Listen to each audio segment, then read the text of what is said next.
F-I-S-T, com o Sylvester Stallone, antes dele ser o Rambo, antes dele ser o Rock.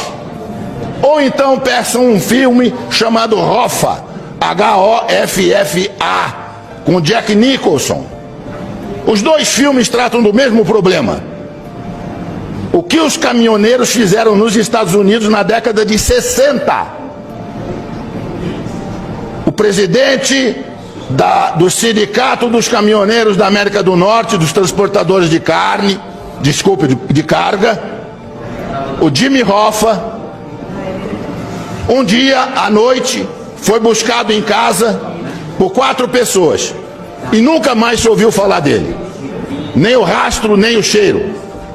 Provavelmente está sepultado em um pilar de ponte que estivesse sendo concretado naquele momento ali em Nova York. E lá nos Estados Unidos inteiro dizem que foi o Kennedy quem mandou matá-lo, porque não aguentava mais o que os caminhoneiros estavam fazendo com o governo americano. Assistam o filme, tem 50 anos esse filme. E eu já dizia para os meus alunos então, o dia que os caminhoneiros do Brasil descobrirem isso, e os caminhoneiros do Brasil não tinham organização que os americanos tinham, porque isso foi possível graças ao rádio PX que eles tinham em cada caminhão. Cada caminhão tinha um rádio PX, num determinado momento houve um comando e eles simplesmente pararam os Estados Unidos. Nós não tínhamos rádio PX, mas de repente descobrimos que temos uma coisa que funciona quase tão bem ou melhor, chamado WhatsApp. Os senhores não fazem ideia do que o WhatsApp vai fazer daqui para frente. Se a sociedade brasileira descobrir que se ela se organizar, ela tem o mesmo poder, nós vamos ficar abismados com as coisas que vão acontecer nesse país. Eu estava nos Estados Unidos em 1976, estudando, e eu frequentava um supermercado que ficava pertinho do apartamento onde eu morava. E lá eu comprava café brasileiro, café cacique. Pois um dia eu cheguei no supermercado, havia uma placa na prateleira onde estava o café, cheio de latinha de café cacique, e a placa dizia assim: não compre café brasileiro. E eu fiquei surpreso, eu falei, se o proprietário não quer vender café brasileiro, é só tirar da prateleira.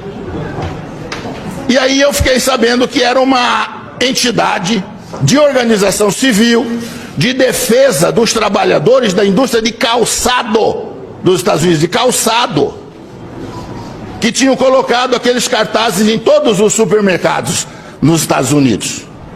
E aí procurei saber junto ao meu professor na escola o que estava acontecendo, e ele disse: o sapato brasileiro está entrando nos Estados Unidos a um preço muito baixo e está tirando emprego dos trabalhadores americanos. E nós suspeitamos que é o governo brasileiro que está isentando de impostos os calçados. Por isso que eles estão chegando aqui a esse preço aviltante. E o sapato é melhor do que o nosso, veio demais, e nós estamos perdendo emprego.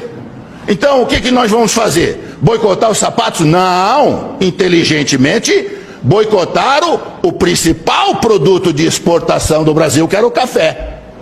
E puseram a tabuleta: não compre café brasileiro. Aí perguntei ao professor, mas por que o dono do supermercado deixa colocar no supermercado dele um cartaz desse que prejudica ele? Ele disse, porque se ele não deixar, eles vão boicotar o supermercado inteiro. Eles vão ficar na porta do supermercado com placas avisando que ali tem gente contra os interesses dos trabalhadores americanos. Isso chama-se organização da sociedade civil. A Coca-Cola mudou nos Estados Unidos a fórmula da Coca-Cola, botando um pouco mais de açúcar na fórmula. Surgiu uma coisa que ninguém sabia que existia: a Sociedade Americana dos Bebedores de Coca-Cola sabor tradicional. E boicotaram a Coca-Cola, que foi obrigada a recuar e voltar a fabricar Coca-Cola na fórmula antiga. Isso chama-se organização da sociedade civil. A hora que nós descobrimos isso aqui no Brasil, nós vamos ver o que vai acontecer aqui. Se nós tivéssemos aqui, ao invés de presidencialismo, parlamentarismo, o senhor sabe o que teria acontecido essa semana que passou? Tinha caído o governo. Na Itália, o primeiro-ministro foi escolhido há uma semana, já caiu. O governo cai no momento em que não tem o apoio do povo. A hora que o povo vai para a rua e o povo reivindica, e como os caminhoneiros fizeram sabiamente, sem violar a lei, os caminhoneiros não violaram a lei. Eles têm todo o direito de não transitar. As estradas estavam abertas. Eles estavam parando em áreas privadas. Não interditaram coisa nenhuma. E mostraram o poder de obrigar o governo a ceder em tudo.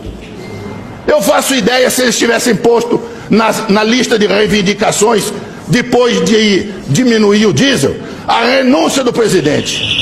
Quero ver o que o presidente ia falar para eles. Eu não renuncio, então não termino a greve. Verdade. Eu ia ver o que ia acontecer.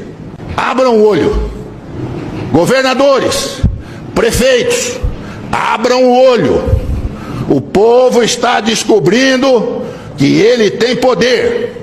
E a hora que ele exercer este poder, nós vamos ver muita mudança nesse país. Muito obrigado.